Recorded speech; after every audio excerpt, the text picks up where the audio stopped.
कूर्म पुराण के ऊपरी विभाग में 22वां अध्याय श्राद्ध प्रकरण में ब्राह्मण निमंत्रित करने की विधि, निमंत्रित ब्राह्मण के कर्तव्य, श्राद्ध विधि, श्राद्ध में प्रशस्त पात्र, पितरों की प्रार्थना, श्राद्ध के दिन निषिद्ध कर्म, वृद्धि श्राद्ध का विधान, श्राद्ध प्रकरण का उपसंहार।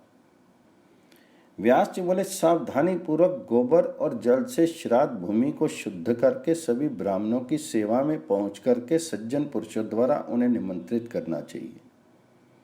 श्राद्ध के पहले दिन ब्राह्मणों की नम्र भाव से आदर पूर्वक पूजा करके उनसे कहना चाहिए कि कल हमारे यहाँ श्राद्ध होगा, आप लोग कृपा करके पधारें। ऐसा असंभव होने पर दूसरे दिन अर्थात श्राद्ध के ही दिन यथोक्त लक्षणों से समन्वित ब्राह्मणों को निमंत्रित करना चाहिए।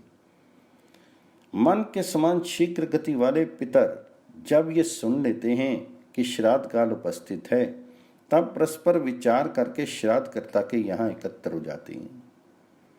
अंतरिक्ष में विचरण करने वाले पितर वायु रूप से स्थित रहते हैं, ब्राह्मणों के साथ भोजन करते हैं और भोजन करके परम गति प्राप्त करते हैं। श्राद्ध का समय आने पर सभी आमंत्रित ब्राह्मणों को संयमी और ब्रह्मचर्य परायण होकर रहना चाहिए। श्राद्ध करने वाले को क्रोध, उतावलापन तथा प्रमाद का त्याग करके समाहित होना चाहिए। सत्य बोलना चाहिए। उसे भार का ढोना, स्त्री संग, मार्ग गमन, यात्रा आदि और जप का किसी कामना परक यज्ञ आदि का श्राद्ध के समय पर त्याग करना चाहिए। पहले से ही निमंत्रित ब्राह्मण यदि किसी दूसरे का निमंत्रण स्वीकार करता है तो वह घोर नरक में जाता है और बाद में शुकर की योनि प्राप्त करता है। किसी एक ब्राह्मण को आमंत्रित करके जो मोह से दूसरे को आमंत्रित करता है, वह व्यक्ति उससे भी अधिक पापी होता है। जो निमंत्रित होने पर भी दूसरी जगह जाता है और विष्टा का कीड़ा होता है। श्राद्ध में निमंत्रित जो ब्राह्मण स्त्री संग करता है, वह ब्रह्म हत्या के पाप को प्राप्त करता है और बाद में तिर्यक योनि में उत्पन्न होता है। श्राद्ध में निमंत्रित जो दुर्बुद्धि ब्राह्मण यात्रा करता है, उसके पितर उस महीने धूली का भक्षण करते हैं। श्राद्ध में निमंत्रित जो ब्राह्मण कलह करता है, उस महीने में उसके पितर मल का भोजन करते हैं। इसलिए श्राद्ध में निमंत्रित ब्राह्मण को नियत आत्मा, क्रोध शून्य तथा शौचपरायण रहना चाहिए और श्राद्धकर्ता को भी जितेंद्रिय होना चाहिए। श्राद्ध दिन के पूर्व दिन समाहित होकर दक्षिण दिशा में जाकर अत्यंत निर्मल जड़ सहित और दक्षिण की ओर झुके हुए पुष्पों और जल को लाना चाहिए। दक्षिण की ओर झुके हुए स्निग्ध, अन्य के संबंध से रहित अर्थात स्वत्व वाले, शुभ लक्षणों वाले पवित्र और एकांत स्थान का गौ में से उपलेपन करना चाहिए। नदियों के किनारों, तीर्थों, अपनी भूमि में, पर्वत के शिखरों तथा एकांत स्थानों पर श्राद्ध करने से पितर सदा संतुष्ट रहते हैं। दूसरे की भूमि में पितरों का श्राद्ध नहीं करना चाहिए। यदि मोहवश मनुष्यों के द्वारा ऐसा किया जाता है तो वह कर्म भूमि के स्वामी के द्वारा विफल नष्ट कर दिया जाता है। जंगल, पर्वत, पुण्य तीर्थ, देव मंदिर ये सभी स्थान बिना स्वामी वाले अर्थात सार्वजनिक कहे जाते हैं। इन पर किसी का स्वामित्व नहीं होता। श्राद्ध भूमि में सर्वत्र तिलों को फैलाना चाहिए। तिलों के द्वारा असुरों से उपहित अर्थात आक्रांत श्राद्ध भूमि शुद्ध हो जाती है।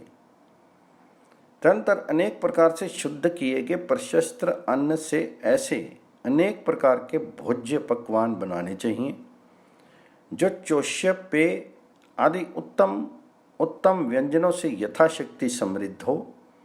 तदनंतर मध्याह्न काल व्यतीत होने पर कृत शौर अर्थात नख और बाल कटाए हुए द्विजों ब्राह्मणों से मार्ग में मिलकर उन्हें दंत धावन प्रदान करें। वैश्य देवत्व मंत्र का उच्चारण करके उन्हें औदुंबर के पात्रों द्वारा अभ्यंजन के लिए उपयोगी तेल, स्नान के लिए जल अलग अलग दें।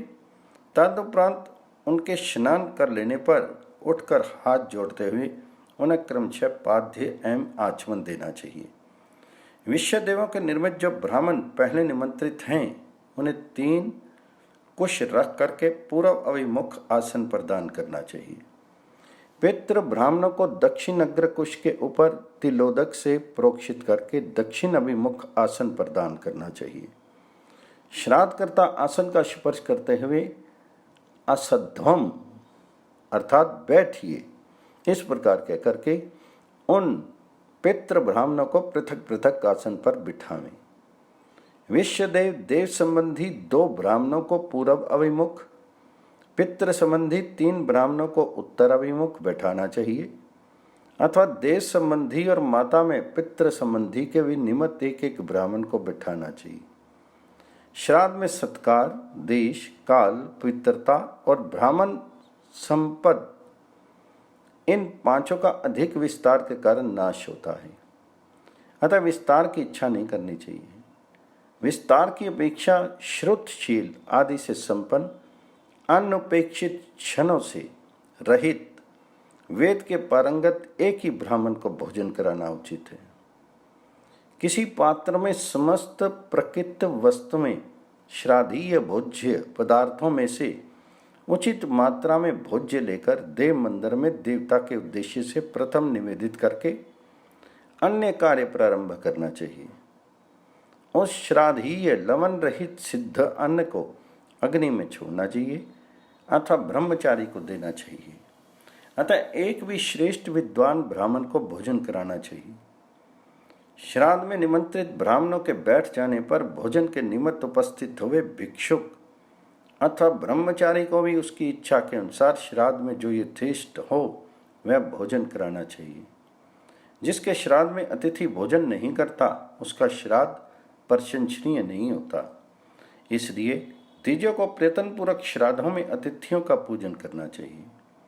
जो द्विज ब्राह्मण आतिथ्य रहित श्राद्ध में भोजन करते हैं वे कौवे की योनि में जाते हैं और दाता की भी यही गति होती है, इसमें संदेह नहीं है। श्राद्ध में हीन अंग वाला, पतित, कुष्ठ रोगी, वरणयुक्त, पुक्कस अर्थात जाति विशेष का, नास्तिक, कुकुट, शुकर तथा कुत्ता ये दूर से ही हटा देने योग्य है। विभत्स, अपवित्र, नग्न, मत, धूर्त, अपवित्र अवस्था में स्त्री, नीला और कषाय वस्त्र धारण करने वाले तथा पाखंडी का परित्याग करना चाहिए। श्राद्ध में पितृ ब्राह्मणों के प्रति जो भी कर्म किया जाता है वह सब वैश्य देव कर्म के अनंतर करना चाहिए। यथाविधि श्राद्धीय भोजन में बैठे हुए उन सभी ब्राह्मणों को आभूषण, माला, यज्ञसूत्र, शिरोवेष्टन, धूप, वस्त्र तथा अनुलेपन आदि के द्वारा अलंकृत करना चाहिए। तदंतर ब्राह्मणों की आज्ञा से उत्तर अभिमुख होकर यथाविधि विश्व दिवास इस ऋचा का पाठ करके देवों का आवाहन करना चाहिए। 2 पवित्र कुश ग्रहण करके शन्नो देवी ये मंत्र पढ़कर प्रक्षालित पात्र में जल डालें और यवो असिति मंत्र से यव ज्यों भी डालें या दिव्या इस मंत्र से ब्राह्मण के हाथ पर अर्ध पात्र का जल छोड़ें और यथाशक्ति गंधमाला, धूप तथा दीप आदि प्रदान करें। तदंतर विद्वान व्यक्ति को अपसव्य एवं दक्षिण अभिमुख होकर उशंतस्त्वा इस ऋचा से पितरों का आवाहन करना चाहिए। आवाहन करके उनकी आज्ञा से आयंतु ना इस मंत्र का जप करना चाहिए। शन्नो देवी इस मंत्र से पात्र में जल डाले और तिलो असी इस मंत्र से तिल भी छोड़े। पहले के समान अर्थ प्रदान करके अथवा ब्राह्मणों के हाथ में जल आदि प्रदान करके समाहित होकर पात्र में संस्त्रव अर्ध का अवशिष्ट जल रखे।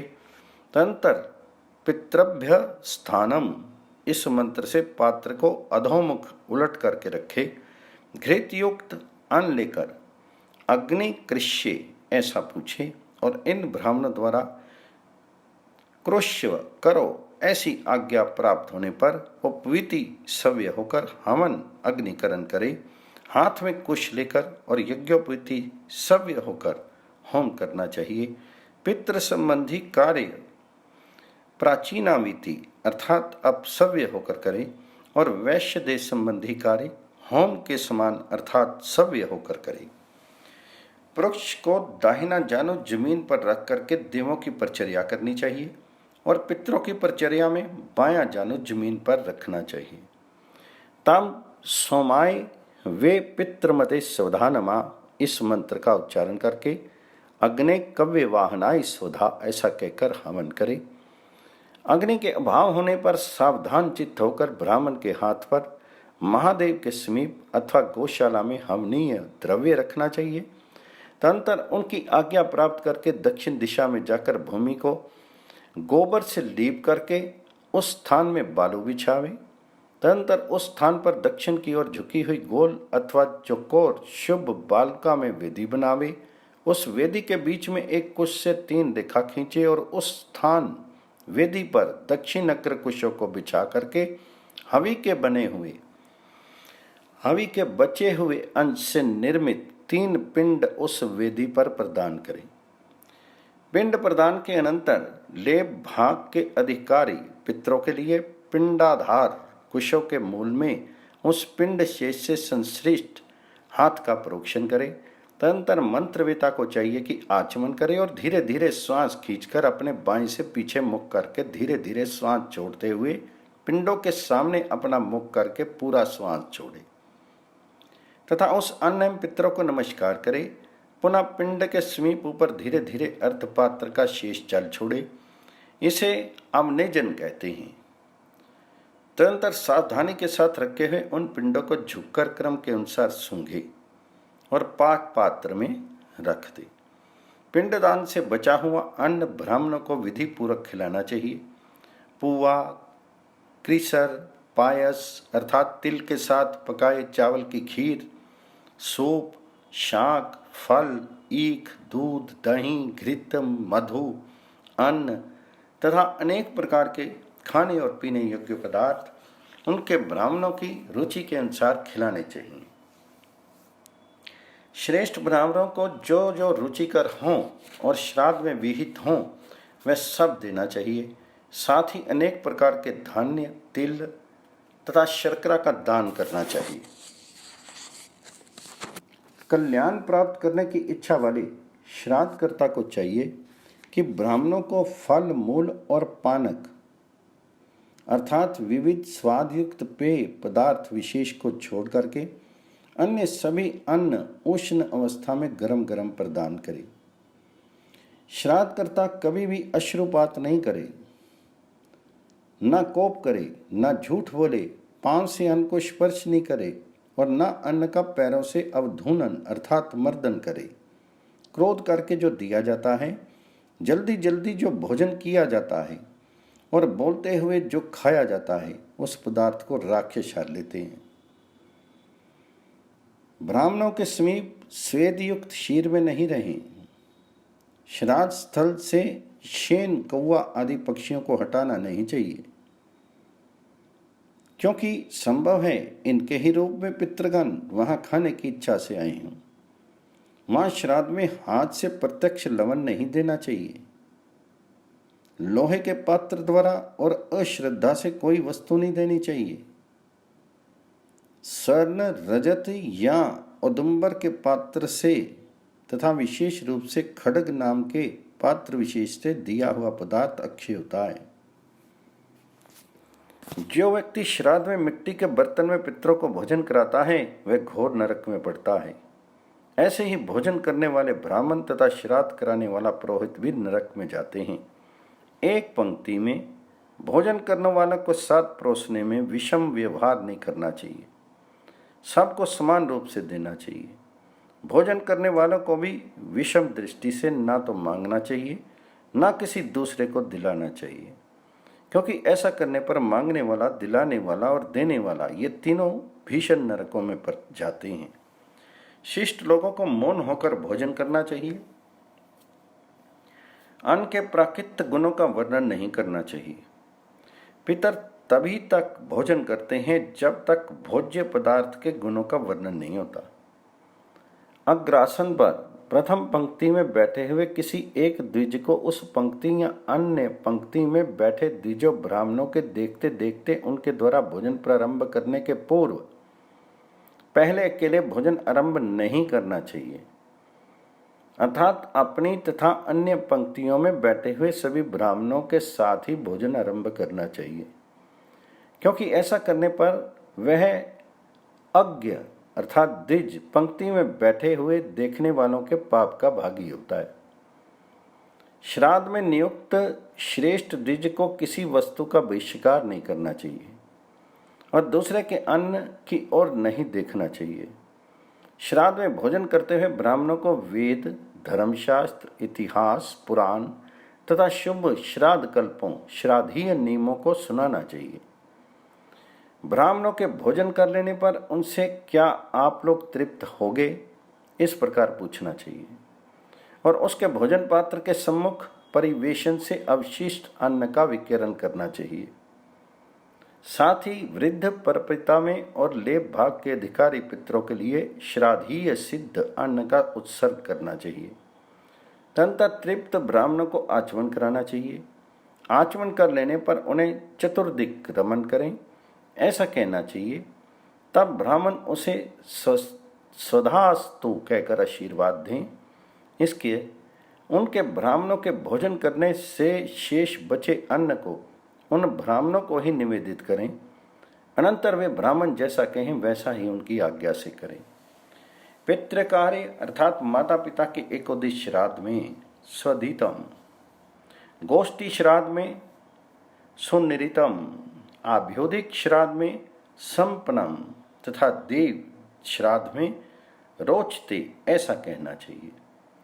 निमंत्रित ब्राह्मणों को विदा करके मौन होकर देव कार्य पूर्व की ओर मुख करके आचमन, विष्णु स्मरण आदि पुनः करके दक्षिण अभिमुख होकर पितरों से इन वरों की याचना करें। हमारे कुल में दान देने वालों की, वेद ज्ञान की तथा संतति की वृद्धि हो।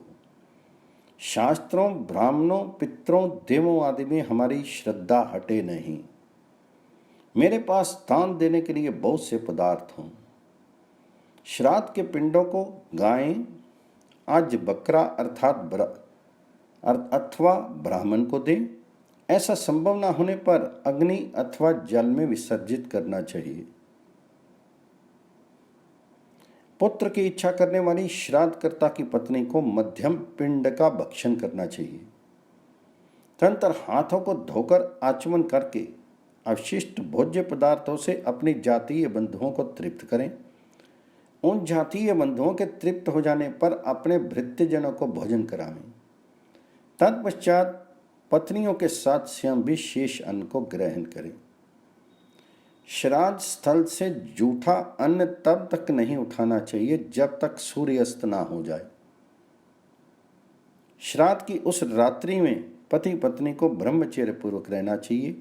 श्राद्ध करके और श्राद्ध का भोजन करके जो स्त्री संग करता है वह महारौरव नरक में जाता है। तदुपरांत कीड़े की योनि में जन्म लेता है। श्राद्ध करता तथा श्राद्ध के भोजन करने वाले को पवित्र, क्रोध रहित, शांत, सत्यवादी तथा सावधान रहना चाहिए और स्वाध्याय तथा यात्रा का त्याग करना चाहिए। किसी एक श्राद्ध में भोजन करने के बाद जो ब्राह्मण दूसरे श्राद्ध में भोजन करते हैं वे महापातकियों के समान हैं और बहुत से नरक में जाते हैं। इस प्रकार आप लोगों से मैंने इस सनातन श्राद्ध कल्प का वर्णन किया। अन्न आसक्त तत्ववेता को नित्य अपक्व अन्न से श्राद्ध करना चाहिए। अग्निहोत्र से रहित, यात्रा करने वाले अथवा व्यसन से युक्त अर्थात किसी प्रकार की आपत्ति या रोग से ग्रस्त, श्रद्धालु और विधि को जानने वाले द्विज को आम श्राद्ध, अपक्व अन्न से किया जाने वाला श्राद्ध करना चाहिए। वह उसी अपक्व अन्न से अग्निकरण करे और उसी से पिंडदान भी करे। जो इस विधि से शांत मन होकर श्राद्ध करता है वह सभी कल्मशों से दूर होता हुआ योगियों के नित्य पद को प्राप्त करता है। इसलिए द्विजोत्तम को सभी प्रयत्नों से श्राद्ध करना चाहिए। इससे सनातन ईश की सम्यक रूप से आराधना हो जाती है। सर्वथा निर्धन द्विज को मूल अथवा फलों से श्राद्ध करना चाहिए अथवा स्नान करके समाहित होकर तिल और जल द्वारा पितरों का तर्पण करना चाहिए। जिसके पिता जीवित हों उसे श्राद्ध नहीं करना चाहिए अथवा उसके लिए होम पर्यंत श्राद्ध करने का विधान है। कुछ लोगों का कहना है कि पिता जिन्हें पिंडदान करते हों उन्हें ही वह पिंडदान करे। पिता पिता में तथा परपिता में से जिसकी मृत्यु हुई हो उसी के निमित्त श्राद्धकर्ता को पिंडदान करना चाहिए, ना कि अन्य किसी जीवित व्यक्ति के निमित्त अथवा जीवित पुरुष को इसकी अभिरुचि के अनुसार भक्तिपूर्वक भोजन करावें। श्रुति में कहा गया है कि पिता आदि जीवित व्यक्ति का अतिक्रमण कर पिंडदान नहीं करना चाहिए। द्वया मुष्यायानिक पुत्र बीजी एवं क्षेत्री दोनों पिताओं को पिंडदान करे।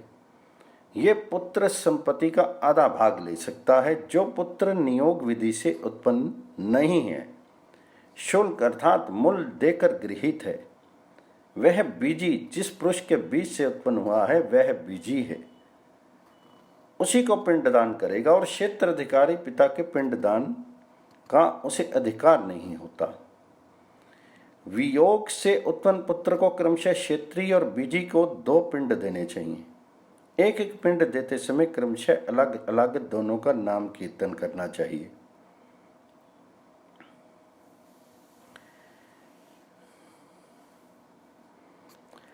पिता की मृत्यु तिथि में विधि पूर्वक एकोदिश श्राद्ध करना चाहिए। अपना अशोच समाप्त होने पर इच्छा अनुसार काम्य श्राद्ध किए जा सकते हैं।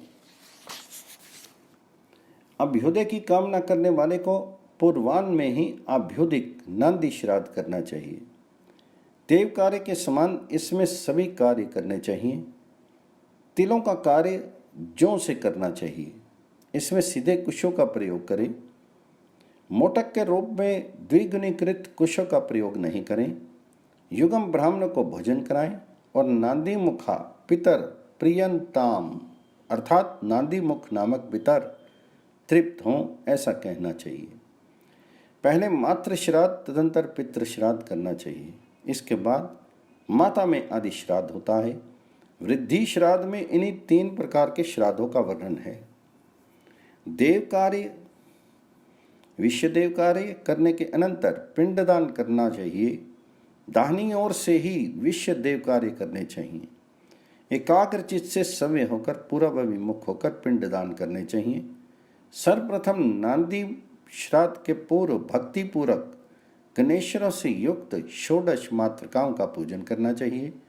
मनोरम स्थंडिल प्रतिमा अथवा ब्राह्मणों में पुष्प, धूप, नैवेद्य, गंध तथा अलंकारों आदि के द्वारा षोडश मातृकाओं का पूजन करना चाहिए। मातृगणों की पूजा करके विद्वान को चाहिए कि वह तीनों श्राद्ध करे। मातृ पूजन किए बिना जो श्राद्ध करता है षोडश मातृकाएं क्रुद्ध होकर उससे अप्रसन्न हो जाती हैं। इस प्रकार श्री कूर्म पुराण संहिता के ऊपरी विभाग में 22वां अध्याय समाप्त हुआ। कूर्म पुराण के ऊपरी विभाग में 23वां अध्याय अशौच प्रकरण में जन्नाशौच और मरणाशौच की क्रियाविधि, शुद्धि विधान, सपिंडता, सद्य शौच, अंत्येष्टि संस्कार, सपिंडीकरण विधि, मासिक तथा सांवत्सरिक श्राद्ध आदि का वर्णन। व्यास जी ने कहा, द्विजोत्तमों, विद्वानों ने ब्राह्मणों के लिए सपिंडों की मृत्यु अथवा जन्म होने पर 10 दिन का शौच कहा है। अशौच में विशेष रूप से विहित नित्य एवं काम में कुछ भी कर्म नहीं करें। मन से भी स्वाध्याय वेद अध्ययन नहीं करें। यज्ञशाला के अग्नि कार्य के लिए पवित्र, क्रोध रहित, भूमिदेव रूप ब्राह्मणों की नियुक्त करना चाहिए। शुष्क अन्न अथवा फूलों के द्वारा वेतान अग्नि में हवन, श्रोत होम करना चाहिए। दूसरे लोग इन अशौच ग्रस्त व्यक्तियों को स्पर्श नहीं करें और ना कोई वस्तु ही उनसे लें। विद्वानों ने चौथे अथवा 5वें दिन इनके स्पर्श का विधान किया है। सपिंडों के जन्ना शौच में सपिंडों को स्पर्श करने में दोष नहीं होता, तथापि उत्पन्न हुए बालक और उसे जन्म देने वाली सद्य प्रसूता स्त्री का मनुष्य को स्पर्श नहीं करना चाहिए। जन्ना शौच में वेद का अध्ययन करने वाला, यज्ञ करने वाला और वेद जानने वाला पिता, ये सभी स्नान करने से स्पर्श करने योग्य हो जाते हैं। माता 10 दिनों के बाद स्पर्श करने योग्य होती है। निर्गुण अथवा अति निर्गुण लोगों के लिए 10 दिनों का अशौच कहा गया है। 1, 2 अथवा 3 गुण वालों के लिए 4, 3 या 1 दिन में शुद्धि होने का विधान है। 10 दिन हो जाने पर सम्यक रूप से अध्ययन एवं हवन करना चाहिए। प्रजापति मनु ने चौथे दिन 1 गुण वाले अशौची के स्पर्श का विधान किया है। क्रियाहीन, मूर्ख, महारोगी और मनमाना आचरण करने वाले व्यक्तियों का अशौच मरण पर्यंत कहा गया है। ब्राह्मणों का अशौच 3 रात अथवा 10 रात तक का होता है। उपनयन संस्कार होने के पूर्व तथा चूड़ा संस्कार के अनंतर मृत्यु होने पर 3 रात का तथा उपनयन संस्कार होने पर 10 रात का अशौच होता है। 2 वर्ष से कम अवस्था वाले बालक के मरने पर केवल माता पिता को 3 रात का अशौच होता है। अत्यंत निर्गुण पिंड की मृत्यु होने पर 3 रात में शुद्धि होती है। बिना दांत वाले शिशु के मरने पर माता पिता को 1 दिन का शौच कहा गया है। यदि माता पिता निर्गुण हो तो दांत उत्पन्न हुए शिशु की मृत्यु होने पर उन्हें 3 रात का शौच होता है। दांत उत्पन्न होने के पूर्व तक बालक की मृत्यु होने पर सद्य चूड़ाकरण संस्कार के पूर्व तक 1 रात और उपनयन से पूर्व तक 3 रात तक का अशौच सपिंडों के लिए कहा गया है। उत्पन्न होते ही बालक की मृत्यु होने पर पिता और माता को शौच होता है, किंतु पिता स्नान के बाद स्पर्श के योग्य होता है। सपिंडों और सहोदर भाई की जन्म से 10 दिनों के भीतर मृत्यु होने पर स्नान मात्र से सद्य पवित्रता होती है। 10 दिन के पश्चात मृत्यु होने पर 1 दिन का अशौच उस सहोदर को होगा जो निर्गुण होता है। तदंतर दांत निकलने तक निर्गुण सपिंडों को 1 रात का अशौच होता है। चौल कर्म के उपरांत अर्थात सपिंडों के मरने पर 3 रात का शौच होता है।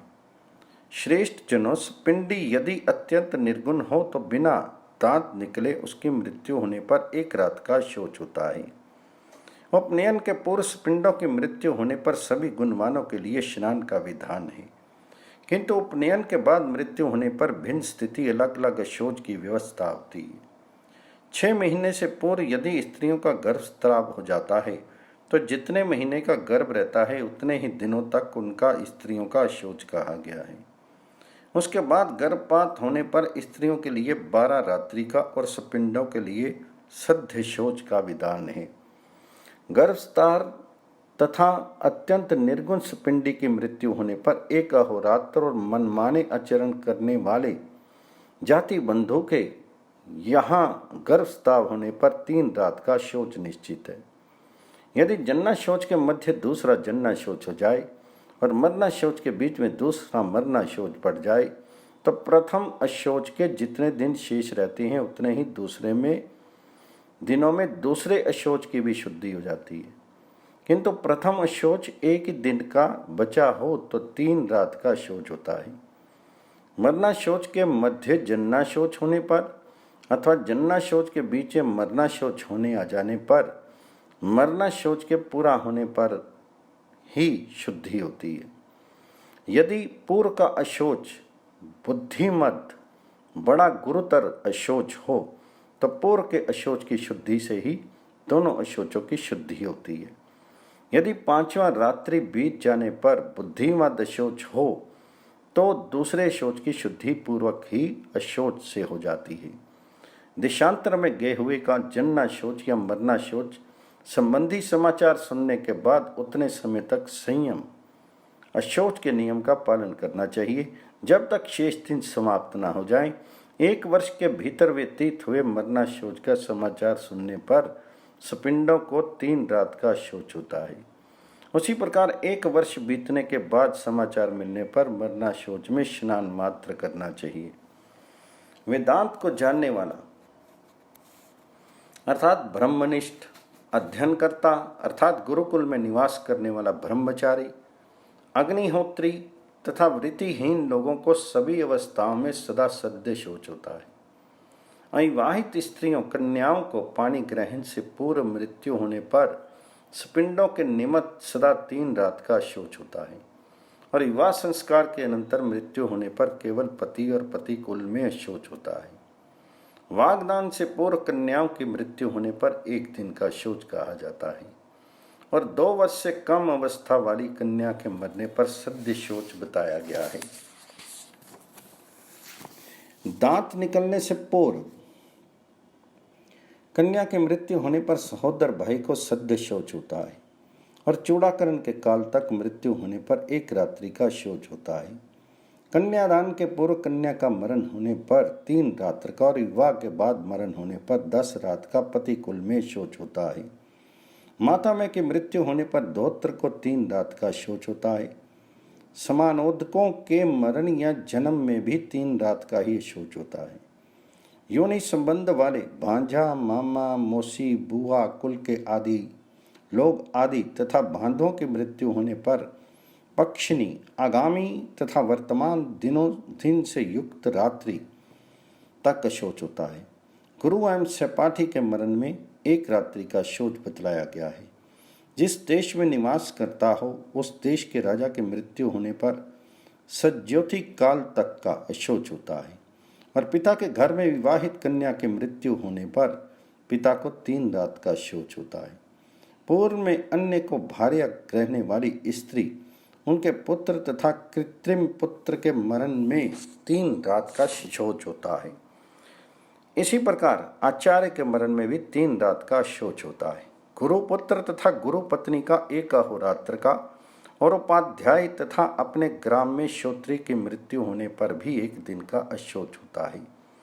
अपने घर में रहने वाले असपिंडी की मृत्यु होने पर 3 रात का शौच होता है और अपने घर में स्वेच्छा से रहने वाले अन्य किसी व्यक्ति की मृत्यु होने पर 1 दिन का शौच होता है। सास एवं ससुर के मरने पर 3 रात का और अपने घर में स्थित रहने वाली सगोत्र के मरण में सद्य शौच कहा गया है। ब्राह्मण की शुद्धि 10 दिन में, क्षत्रिय की 12 दिन में, वैश्य की 15 दिन में और शूद्र की 1 माह में होती है। ब्राह्मण द्वारा क्षत्राणी वैश्य और शूद्रा से उत्पन्न बांधवों की मृत्यु होने पर ब्राह्मणों की शुद्धि 10 दिनों में होती है। क्षत्रिय और वैश्य को भी हीन वर्ण की स्त्रियों से उत्पन्न बांधवों की मृत्यु होने पर पूर्ण शुद्धि के लिए अपने वर्ण के अनुसार विहित शौच विधि का पालन करना चाहिए। सभी वर्ण के व्यक्तियों को उत्तर वर्ण के लिए विहित शौच का आदरपूर्वक पालन करना चाहिए, किंतु अपने वर्ण की स्त्री से उत्पन्न बंधु की मृत्यु होने पर अपने ही वर्ण के अनुसार शौच का पालन करना चाहिए। शूद्र पिंड की मृत्यु या जन्म होने पर वैश्य, क्षत्रिय तथा ब्राह्मणों को क्रम के अनुसार 6 रात, 3 रात और 1 रात का शौच होता है। द्विश्रेष्ठों, वैश्य पिंड के जन्म या मृत्यु पर शूद्र, क्षत्रिय और ब्राह्मणों को क्रमशः आधे मास, 6 रात और 3 रात का शौच होता है। द्विश्रेष्ठों, क्षत्रिय पिंड के जन्म या मरण में क्रमशः ब्राह्मण को 6 दिन और वैश्य तथा शूद्र को 10 दिनों का शौच होता है। ब्रह्मा जी ने कहा है कि ब्राह्मण सपिंड का जन्म मरण होने पर शूद्र, वैश्य तथा क्षत्रिय की शुद्धि 10 रात में होती है। अस्पिंड द्विज की मृत्यु होने पर बंधुवत उनके प्रेत कर्म में सम्मिलित होकर भोजन एवं निवास करने वाला ब्राह्मण 10 रात में शुद्ध होता है। मृत व्यक्ति के यहाँ भोजन करने पर 3 रात में शुद्ध होती है। अन्न ना खाने वाले की उसी दिन शुद्धि हो जाती है, परंतु उसके घर में निवास नहीं करना चाहिए। समानोदक तथा माता के श्रेष्ठ बांधवों के मरण में शव वहन करने वाला सपिंड व्यक्ति 10 दिनों में शुद्ध होता है। यदि कोई व्यक्ति लोभ के वशीभूत होकर शव को ढोता है तो वह, यदि ब्राह्मण है तो 10 दिनों में, क्षत्रिय है तो 12 दिनों में, वैश्य है तो आधे मास में और शूद्र है तो 1 मास में शुद्ध होता है। अथवा सभी वर्ण के व्यक्ति 6 रात या 3 रात में शुद्ध हो जाते हैं। धनहीन अनाथ ब्राह्मण के शव का वहन आदि कर्म करने वाले ब्राह्मण आदि स्नान करके घृत का प्राशन करने से शुद्ध हो जाते हैं। स्नेहवश यदि हीन वर्ण के व्यक्ति उच्च वर्ण के शव का और उच्च वर्ण के व्यक्ति हीन वर्ण के शव का स्पर्श करते हैं तो वे उस मृत वर्ण के निर्धारित शौच नियम पालन से शुद्ध होते हैं। यदि ब्राह्मण अपनी इच्छा से मरे हुए द्विज का अनुगमन करता है, शव यात्रा में जाता है, तो वह वस्त्र सहित स्नान करके अग्नि का स्पर्श करके घृत का प्राशन करने से शुद्ध हो जाता है। द्विज के शव का अनुगमन करने पर क्षत्रिय की शुद्धि 1 दिन में, वैश्य की 2 दिन में, शूद्र की 3 दिनों में कही गई है। अशौच के दिन बीतने के बाद 100 बार प्राणायाम भी शुद्धि के लिए करना चाहिए। शूद्र के अस्थि संचय होने से पहले यदि ब्राह्मण उनके सज्जनों के साथ विलाप करता है तो उसे 3 रात का शौच होता है। इसके विपरीत अस्थि संचयन तक प्रेत कर्म हो जाने के अनंतर यदि शूद्र का मरण जानकर ब्राह्मण उसके बांधवों के साथ विलाप करता है तो उसका स्पर्श करता है तो उसे 1 दिन का शौच होता है। अस्थि संचय के पूर्व शूद्र के घर विलाप करने वाले क्षत्रिय एवं वैश्य को 1 दिन का और अन्य अवस्था में सज्योति काल तक का शौच होता है। ब्राह्मण की स्नान मात्र से शुद्धि होती है। ब्राह्मण के अस्थि संचय के पूर्व यदि अस्पिंड असगोत्र समान रहित ब्राह्मण रोता है तो वस्त्रों सहित स्नान मात्र से उसकी शुद्धि हो जाती है, इसमें संदेह नहीं। अशोची जनों के साथ जो भोजन तथा शयन आदि करता है वह चाहे बांधव हो या कोई दूसरा 10 दिन में शुद्ध होता है। जो इच्छा पूर्वक उनका 1 बार भी अन्न ग्रहण करता है तो वह अशोच पूरा होने पर स्नान करने से शुद्ध होता है। दुर्भिक्ष से पीड़ित व्यक्ति जितने दिन तक अशोची का अन्न ग्रहण करता है उतने दिनों तक उसे अशोच होता है, तदंतर उसे प्रायश्चित करना चाहिए। अग्निहोत्री द्विजों का दा काल से अशोच आरंभ होता है, अतः तभी से इसके मरण के निमित्त नियम का पालन करना चाहिए। सपिंडों के मरने तथा जन्म में भी अशोच का पालन करना चाहिए। पुरुष की सपिंडता 7वीं पीढ़ी से समाप्त हो जाती है। अपने वंश के मूल पुरुष का नाम ज्ञात न होने पर समानोदकता नष्ट हो जाती है। पिता, पितामह और परपितामह इन तीनों से आगे के पितर लेप भागी होते हैं। 7 पुरुषों तक स्पिंडता होती है। अविवाहित कन्याओं की स्पिंडता उनके पिता के 7 पुरुषों पीढ़ी तक में होती है और विवाहित स्त्रियों की स्पिंडता उसके पति के साथ 7 पीढ़ी तक होती है। ऐसा भगवान ब्रह्मा ने कहा है। एक पुरुष द्वारा भिन्न वर्णों की स्त्रियों से उत्पन्न पुत्रों की स्पिंडता 3 पीढ़ी तक होती है। बढ़ाई, शिल्पी, वैद्य, दासी, दास, दाता, व्रतपरायण, ब्रह्मज्ञानी, ब्रह्मचारी, यज्ञकर्ता, व्रती, ये सभी किसी का मरण होने पर स्नान मात्र से शुद्ध हो जाते हैं। इसी प्रकार अभिषिक्त राजा एवं प्राण की रक्षा करने वाले अन्नदाता को भी सद्य शौच होता है। यज्ञ, विवाह आरंभ, देव पूजन का आरंभ हो जाने पर तथा दुर्भिक्ष और उपद्रव की स्थिति में सद्य शौच होता है। क्षत्रियों तथा ब्राह्मणों के साथ मामूली लड़ाई अथवा झड़प आदि में मरने वालों तथा विद्युत और सर्प आदि के कारण मरने वालों का सद्य शोच कहा गया है।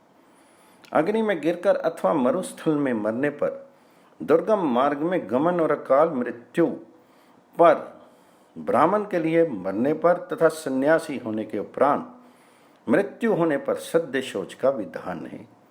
विद्वानों ने नैष्ठिक अर्थात जीवन भर ब्रह्मचर्य का व्रत धारण करने वाले ब्रह्मचारी, वानप्रस्थ धर्मावलंबी, यति तथा ब्रह्मचारी की मृत्यु होने पर और पतित व्यक्ति की मृत्यु होने पर अशोच नहीं बताया है।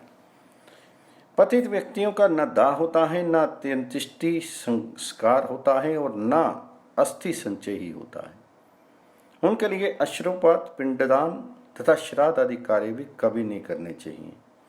जो व्यक्ति अग्नि तथा विष आदि के द्वारा स्वयं अपनी आत्महत्या करता है, उसके निमित्त अशोच, दाह तथा उदक दान आदि का विधान नहीं है। यदि कोई प्रमादवश अग्नि तथा विष आदि द्वारा मर जाता है, उसके संबंधियों के लिए शोच का विधान है और उदक दान आदि भी करना चाहिए। पुत्र का जन्म होने पर उस दिन स्वर्ण, धान्य, गौ, वस्त्र, तिल, अन्न, गुड़ तथा घृत इन वस्तुओं का इच्छा पूर्वक दान करना चाहिए। अशोची व्यक्तियों के घरों से फल, पुष्प, शाक, लवण, काष्ठ, मट्ठा, दही, घी, तेल, औषधि तथा क्षीर और शुष्कान को नित्य ग्रहण किया जा सकता है। अहित अग्नि, श्रोत्री का दाह संस्कार तीनों अग्नियों से यथाविधि करना चाहिए और अनाहित अग्नि का दाह क्रय अग्नि से तथा दूसरे सामान्य लोगों का दाह लौकिक अग्नि से करना चाहिए। मृत व्यक्तियों के देह का अभाव शव न मिलने पर होने पर पलाश के पत्तों से उनके ही समान आकृति बना करके सपिंडी जनों को चाहिए कि वे श्रद्धा युक्त होकर विधि पूर्वक दाह संस्कार करें। सभी बांधों को संयम पूर्वक 10 दिनों तक मृत व्यक्ति के नाम तथा गोत्र का उच्चारण करते हुए स्नान के गीले वस्त्र पहने हुए ही एक बार जल दान करना चाहिए। प्रेत के निमित्त यथाविधि प्रातः से सायंकाल अर्थात दिन में किसी भी समय प्रतिदिन पिंड दान करना चाहिए और चौथे दिन से घर के द्वार पर अभ्यागत ब्राह्मणों को भोजन कराना चाहिए। दूसरे दिन बांधवों के साथ शोर कर्म करना चाहिए। चौथे दिन बांधवों सहित अस्थि संचयन करना चाहिए। अस्थि संचयन से पूर्व श्रद्धा पूर्वक पवित्र अयुगम विषम संख्या वाले ब्राह्मणों को भोजन कराना चाहिए। 5वें, 9वें और 11वें दिन अयुग्म विषम संख्या में ब्राह्मणों को भोजन कराना चाहिए। इसे नव श्राद्ध जानना चाहिए। प्रेत के निमित्त 11वें, 12वें अथवा किसी अनिंदित दिन में श्रद्धापूर्वक श्राद्ध करना चाहिए। इस श्राद्ध में एक पितृ, एक अर्ध और एक ही पिंड पात्र होता है। इसी प्रकार 1 वर्ष तक प्रत्येक महीने में मृत्यु की तिथि को श्राद्ध करना चाहिए। संवत्सर वर्ष के पूर्ण हो जाने पर सपिंडीकरण श्राद्ध करने का विधान किया गया है। हे द्विजोत्तमों, प्रेत आदि अथवा प्रेत पिता में, परपिता में तथा वृद्ध परपिता में के उद्देश्य से 4 अर्घ्य पात्र बनाने चाहिए और पितृ पात्रों में प्रेत पात्र का अर्घ्य डालना चाहिए। ये समाना इन 2 मंत्रों का उच्चारण करके पिता में आदि के पिंडों में प्रेत पिंड को मिलाना चाहिए। देव श्राद्ध करने के अनंतर सपिंडीकरण श्राद्ध करना चाहिए। पहले पितरों का आवाहन करके पुनः प्रेत का आवाहन करना चाहिए। जिन प्रेतों का सपिंडीकरण कर लिया जाता है उनकी श्राद्ध क्रिया पृथक नहीं होती। जो सपिंडीकृत प्रेत का पृथक पिंडदान करता है वह पितृघाती कहलाता है। पिता के मर जाने पर पुत्र को वर्ष पर्यंत पिंडदान करने चाहिए। प्रतिदिन प्रेत धर्म के अनुसार उदक, कुंभ एवं अन्न का दान करना चाहिए।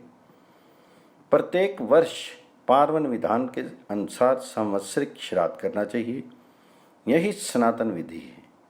पुत्रों को माता पिता का पिंडदान आदि जो कार्य है वे सब करना चाहिए। पुत्र के अभाव होने पर पत्नी करे और पत्नी के अभाव होने पर सहोदर भाई करे। अथवा पुत्र आदि श्राद्ध ना कर सकें या इनके अभाव में सभी दान आदि कर्म करने के बाद समाहित होकर मनुष्य को श्रद्धापूर्वक यथाविधान जीते हुए ही श्राद्ध कर लेना चाहिए। इससे श्राद्ध की अनिवार्यता स्पष्ट है। इस प्रकार मैंने आप लोगों को गृहस्थों की क्रियाविधि सम्यक रूप से बतलाई। स्त्रियों का तो पति की सेवा करना ही एकमात्र धर्म है, उनका अन्य कोई धर्म नहीं कहा गया है। नित्य अपने धर्म का पालन करने वाला और भगवान में समर्पित मन वाला वेदज्ञों द्वारा बताए गए उस परम पद को प्राप्त करता है। इस प्रकार श्री कूर्म संहिता के ऊपरी विभाग में 23वां अध्याय समाप्त हुआ।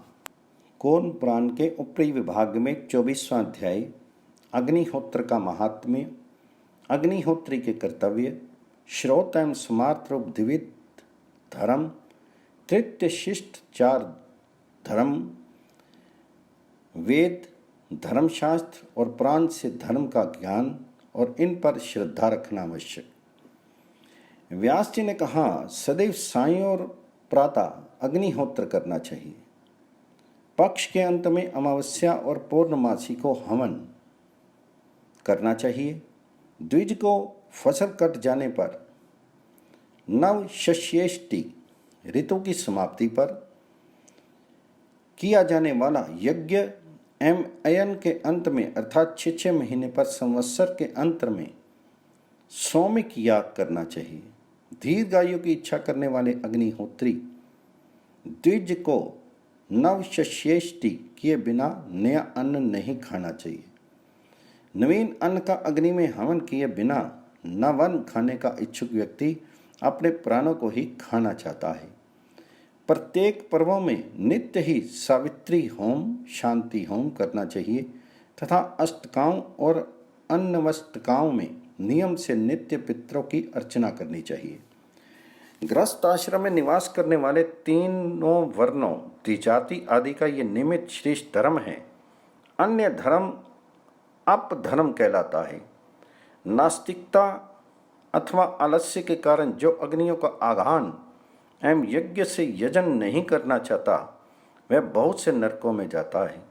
विप्रो, आग्नेयदान आदि कृत्य न करने वाला वह दुर्मति, तामिस्त्र, अंधतामिस्त्र, महारौरव, रौरव, कुंभीपाक, वैतरणी, अशीपत्रवन तथा अन्य घोर नरकों को प्राप्त करके बाद में अंत्यजों के कुल तथा शूद्र योनि में जन्म लेता है।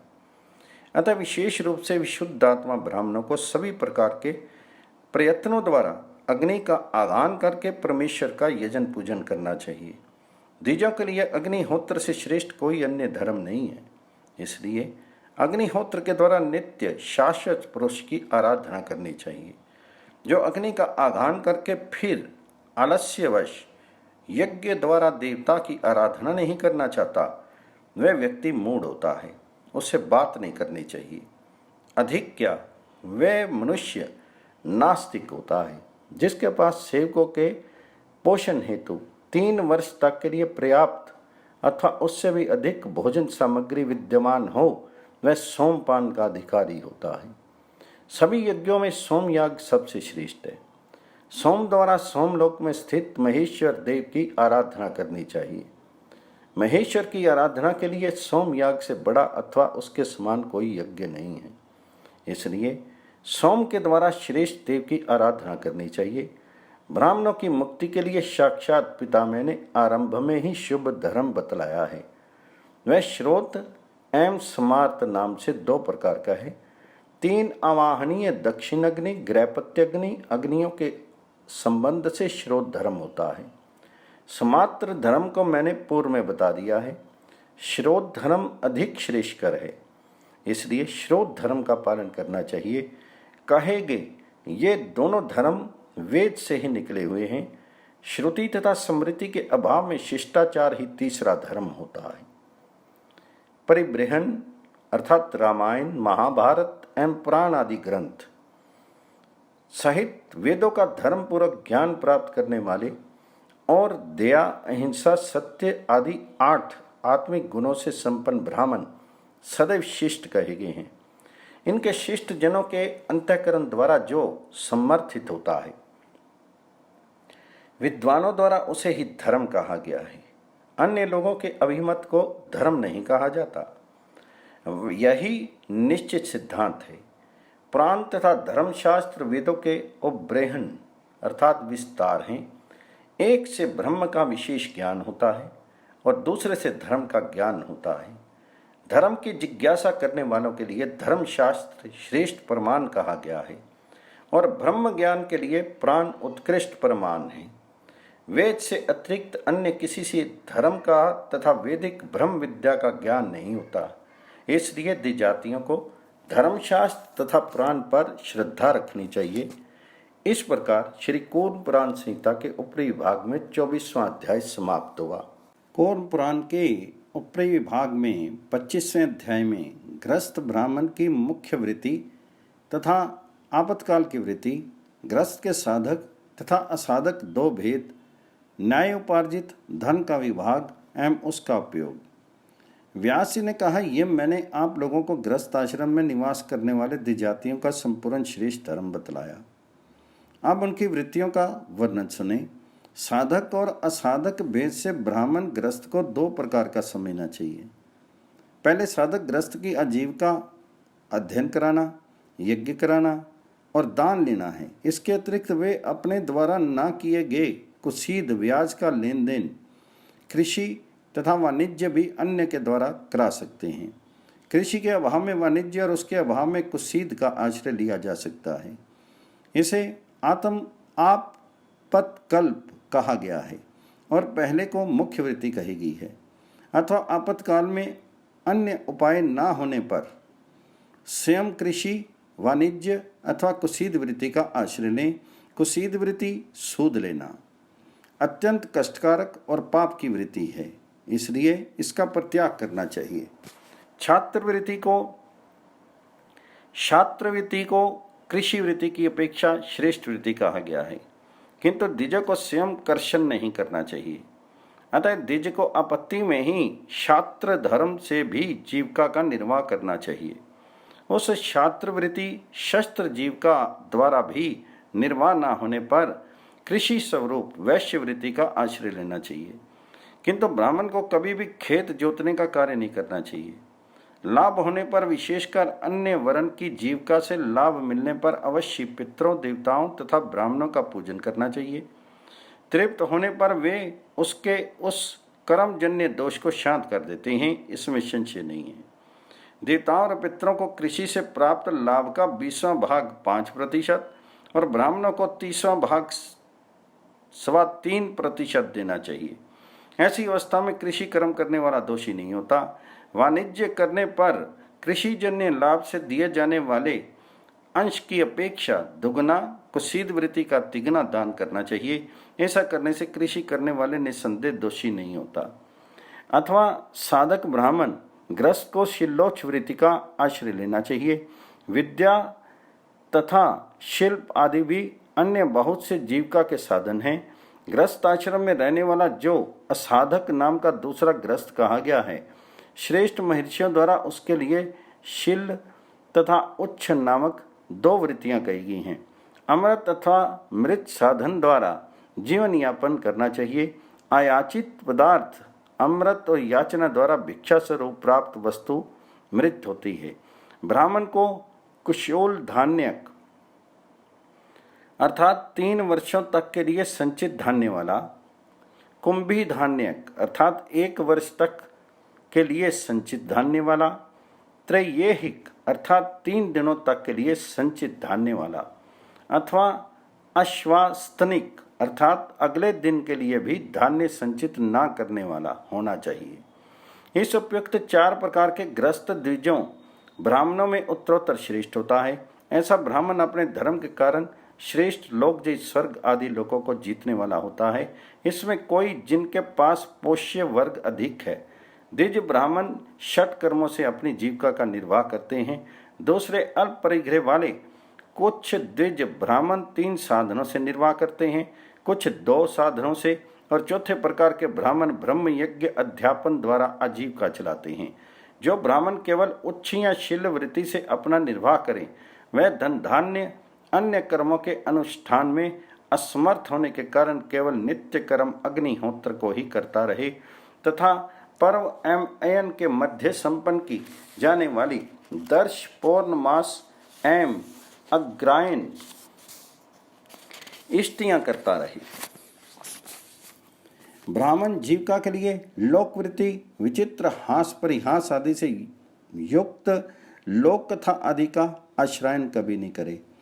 अजिह किसी की झूठी निंदा, स्तुति आदि के वर्णन रूप पाप से रहित, अशठ, दंभ आदि अनेक प्रकार के बनावटी व्यवहार से शून्य, शुद्ध वैश्य आदि की जीवन वृत्ति से असंबद्ध शास्त्रीय वृत्ति का ही आश्रयन करना चाहिए।